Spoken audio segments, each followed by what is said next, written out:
What's your best true spooky story? Serious.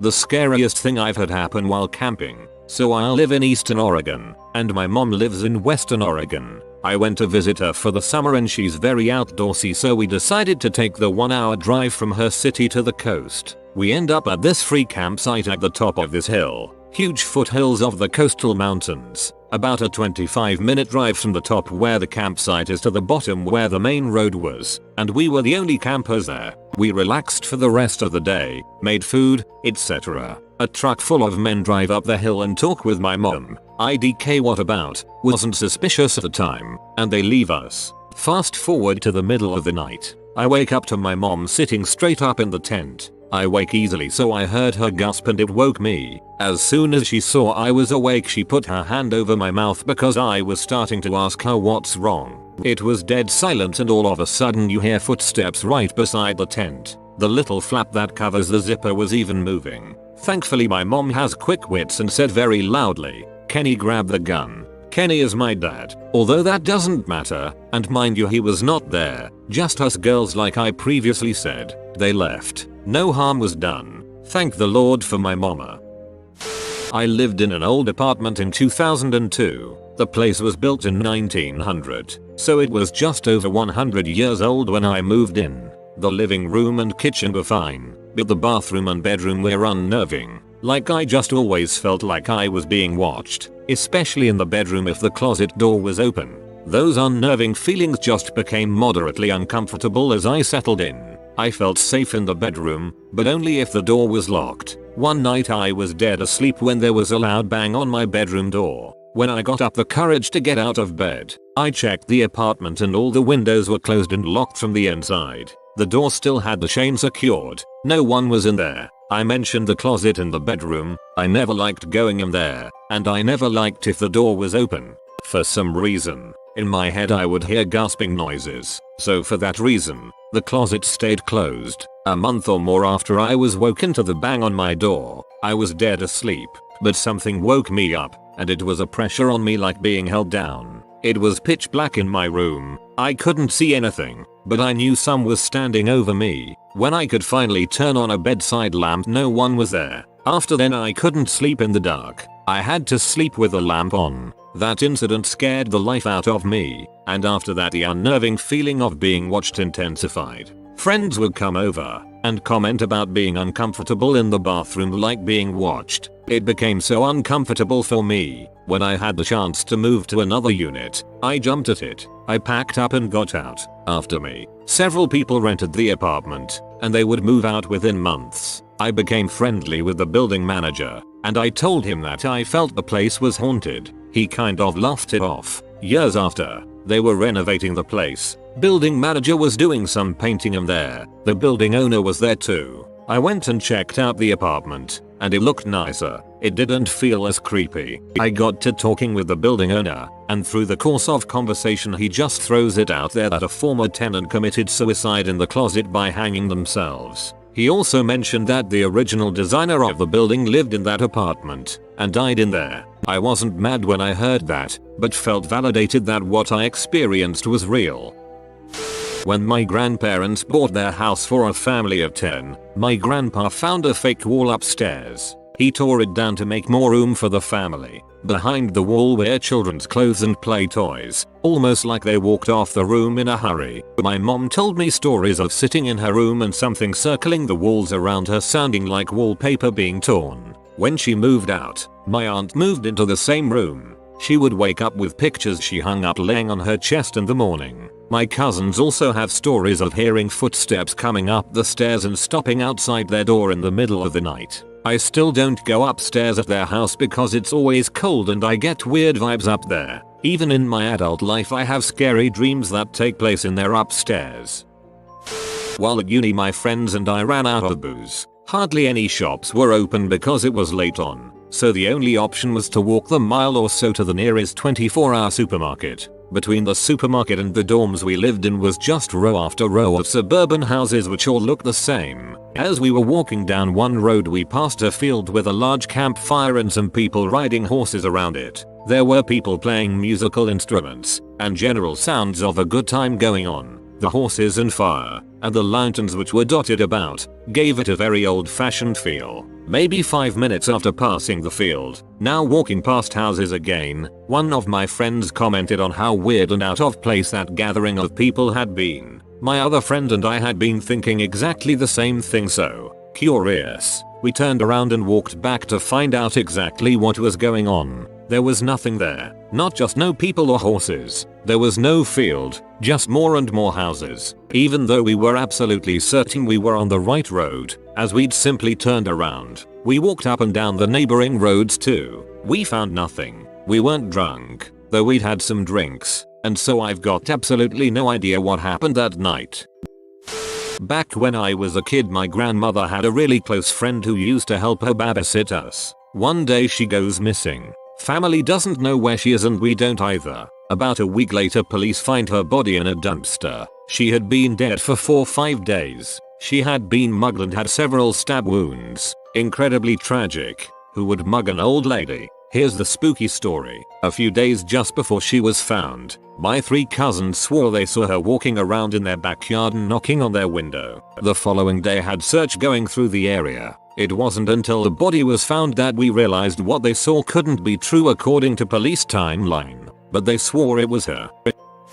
4 years ago, I lived in a very large farmhouse that was converted into 2 apartments. The house was known as the old boys' home. It was used to house boys with behavioral issues but was closed due to allegations of groping. Anyway, I was living with my boyfriend and 3-year-old daughter at the time. My bedroom had a large fireplace that had been boarded up and painted over. I decided to push my bed up against it one day while I was rearranging things. It was like a headboard. That night, around 1 AM, I had heard a small voice saying "Mom, Mom, Mommy." I had sat up in bed but didn't see anything, so I reached over my boyfriend trying to grab down to grab my daughter and put her in our bed. I kept feeling around and I was still hearing the voice but I couldn't feel her. My boyfriend woke up and turned the bedside lamp on, asking me, "What the heck are you doing?" I explained that Amelia was trying to get in our bed and I was reaching for her. There was nobody there. My daughter was sound asleep in her room.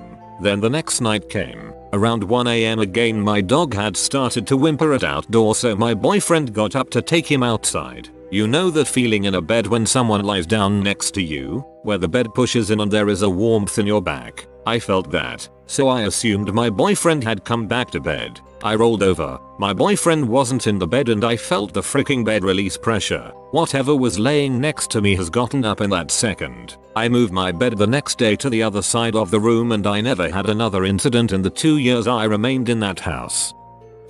My wife and I were having a great weekend in Las Vegas when my father-in-law passed away in the early morning hours. We get the call and haul butt to get back to the rest of the family. After a couple of hours, the family is all together and talking, sharing memories when we arrive. Shortly after we arrive, it gets brought up, how are we going to share this news with our niece, who was in prison at the time? While trying to figure it out, a call comes from out of nowhere. It's our niece and she asks what happened to Grandpa. She had a dream that he visited her and said goodbye. She freaks and calls us. Weird. I went to use the bathroom at work and when I entered, there was no one in there. The bathroom has 4 urinals and 4 stalls, 1 handicap, and I did not see any feet in any of the stalls. I took up my normal spot inside one stall and was doing my business when I heard the sound of someone peeing into one of the urinals, but no one had entered the bathroom. The door is heavy and loud when it closes, so I would have heard someone entering. After a normal amount of time, the peeing stopped, and I heard a few footsteps, but the door never opened. When I finished up, I did a cursory look and there was no one in the bathroom. It's a ridiculous story, but I definitely heard a pee ghost. At the time I was around 14. I'd asked my dad to wake me up early that morning at about 5 AM because I had some work to get done. That morning, I was woken up, and I flung my legs over the side of my bed. I felt a tug on both of them. What I thought at the time was just my dad trying to get me to hurry up. I reached over to pick up my phone and turned it on. 3:30 AM, and I looked over at the black figure I assumed was my dad and it was gone. This just happened to me 2 days ago. I was walking into the house after work around 6 PM, so it was already mostly dark, and suddenly the entire sky lit up bright green. and there was a super loud zap sound just like a movie laser or something, right over my head, so loud that I hit the deck and then freaking tore butt back into the house. One of my roommates was cooking dinner and I was like, what the frick? Did you freaking see that? But he didn't. We went back outside. No transformers near or out. No house's electricity out. No sign of disturbance at all. Now I'm a rational grown man, a believer in a science and always there must be a rational explanation for this guy. But this was truly a mindfuck and I haven't been able to stop thinking about it since. I'm from Scotland, and when I was a child, my mum and dad took my sister and I on a trip to Fort William, which is a town up in the Highlands. People go there for skiing and hiking. It wasn't winter, so we were there to do some easy hiking. My sister and I were quite young. I was about 11, and to stay for a couple of nights. I can't remember the name of the hotel we stayed at, but I do remember that it was old-fashioned, and we were all in one room together. There was a single bed, where I was sleeping, a double bed in the middle. My parents were there, and another single on the other side, my sister's. I was often frightened when I was a girl. I didn't like the dark, and I was super scared of the possibility of ghosts, etc. I never found it easy to sleep because of this, even at home. I vividly remember tossing and turning that first night in the hotel for a long time, before lying on my back and trying to calm myself down. I then felt the bed sink a little next to my feet. I heard the creak of the old mattress. Someone was sitting at the foot of my bed. My heart was honestly pounding. I hadn't heard my sister or parents get up, so I was terrified. Whatever was sitting there quickly moved so it was sitting on my feet. I felt the weight of whatever it was. I heard the mattress creak again. My feet were freezing cold. It then moved off my feet and settled down next to them again. The old mattress shifted and creaked again. Within a second or two, I felt the coldest I've ever felt, but not throughout my whole body. The coldness was slowly rising up from my feet, accompanied by a feeling of pressure. I was too scared to open my eyes. I was willing myself to call for my mum, but I was so scared that I just couldn't at first. When I managed to shout out and wake the rest of my family, the cold, pressured feeling had reached up to my knees. When the lights were switched on, the feeling vanished. I have no explanation for this whole situation. My dad slept in that bed the next night, and I stayed awake the whole night in the double with my mum. When I was in high school, my uncle would throw me a couple bucks to help babysit his kids with my aunt. They lived in a 2-story house by the water. Nice area. The kids were about 3 and 6. One day I was sitting in their den on my phone when I started to hear a baby crying. Thinking it was the 3-year-old, I headed to the bottom of the stairs to check and see if my aunt was up there dealing with it. I called for her a couple times with no response. The baby kept crying. I called for her one more time, and when I got no response I started walking up the stairs. Then I heard my cousins and aunt playing outside. All the hairs on my body stood up and I literally felt a chill run down my spine. I quietly turned around, walked down the stairs, got in my car and drove away. The baby was still crying when I closed the door behind me. A few years later I was drunk at a family party and told my uncle the story. He told me that he and his wife used to hear the baby too, and apparently the previous owners had a kid die of SIDS in that room upstairs. He's uber Catholic and had a mass said for the baby. He said after that it never happened again. Still gives me the willies when I talk about it though. I came home from work one day to grab my spare tires. My sister was away at school 7 hours away and neither of my parents were going to be home for another 5 hours at minimum. I ran in, changed my clothes, grabbed my tires then drove to a garage to get them installed. I got home 2 hours later and as I walked into the living room, there was a chair just sitting in the middle of the hallway and was facing the front door. I thought nothing of it but didn't recognize the chair as being one that we owned. It was a standard metal folding chair that you would buy for a couple bucks at a retail store. I folded it up and propped it up against my dad's workbench in our garage. My mom gets home a couple hours later and I ask her in passing why she left a metal chair in the middle of the hallway. She tells me we don't own any metal chairs and that she hadn't been home up until an hour ago. I told her I came home and there was a metal chair just sitting in the middle of the hallway after I had gotten back from the garage. She told me to show her the chair and when I went out to the garage to show it to her, it was gone. I looked high and low for that metal chair but couldn't find it. I swore to her that I wasn't on drugs and that I wasn't imagining things. She thought what I was telling her was strange but didn't pay much attention to it. I never saw that chair again, nor do I know where it came from or where it went.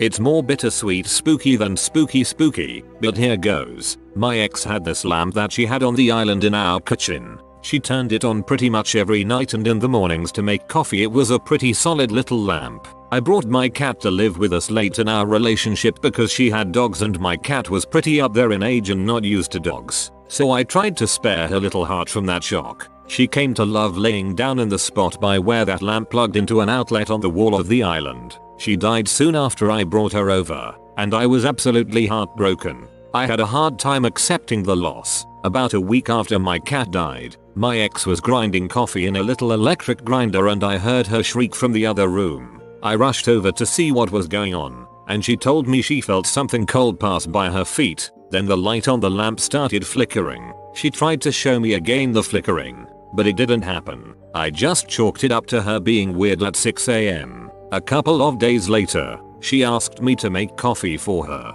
I grabbed the grinder, flick on the lamp to see what I was doing, and sure enough the same thing happened to me. A cold wind whipped past me like a cat running around my feet. Then the light on the lamp flickered before I could even get the grinder going. It never happened before or after, despite the hundreds of times I'd used that grinder in the same outlet as the lamp. I like to think it was my little girl saying goodbye one last time. The Wicked Witch of the West is coming to steal all of your Halloween candy. Like this video in 2.1 seconds or she'll take all of it. If you are new to the channel, you can subscribe. I publish new videos every day. Until then, check another video, or don't. Either way, have a great day you magnificent people.